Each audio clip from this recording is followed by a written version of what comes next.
So I still shoot film for what I consider to be very important reasons.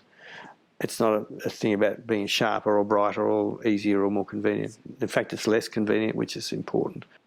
I caught up with Les Walkling to talk about how I could digital inkjet printing. I still had this 52-inch autopan processor in the corner with, free tank counter-current wash, and I could do anything with it. And I had a big enlarger on railway tracks, a 10 by 10 inch HK enlarger, which had 16 ELCs reflecting into a white dish. So as time went by, one of them would go out and you'd replace that.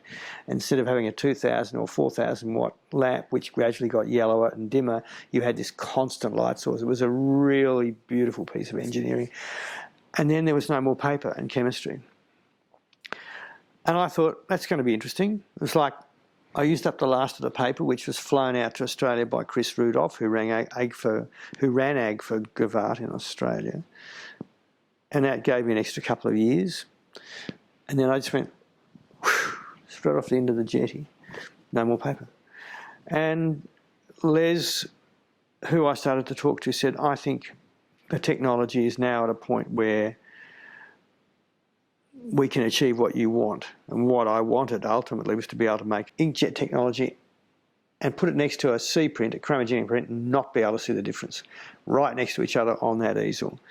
And that was the challenge. And once it took a year, and Les was kind of getting his kind of global network of boffins would be writing software patches and uploading them, and then Les would come in the morning and, he would have spent on and off a year in this studio here, and eventually vast generosity and, diligence and, obviously incredible kind of expertise. We got it to that point where I was able to make prints that, you got in like that and looked at them, the grain, everything, you couldn't tell the difference. And once we got there, I was happy. Along with that came, or more so in more recent years, archival pigment inks, which meant that you were using mineral-based pigments in the best of them. So it was no longer dyes, which means that you weren't susceptible, the prints weren't susceptible to fading. Dyes are organic.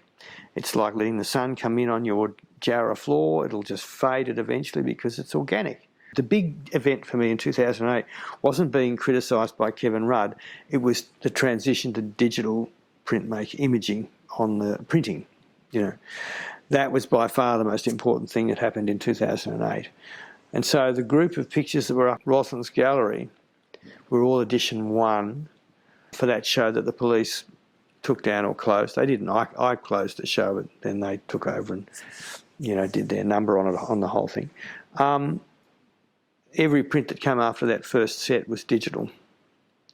And so that was a really big thing. And so I'm so happy because I'm not a Luddite. I love technology. But it's got to be, it's a means to an end.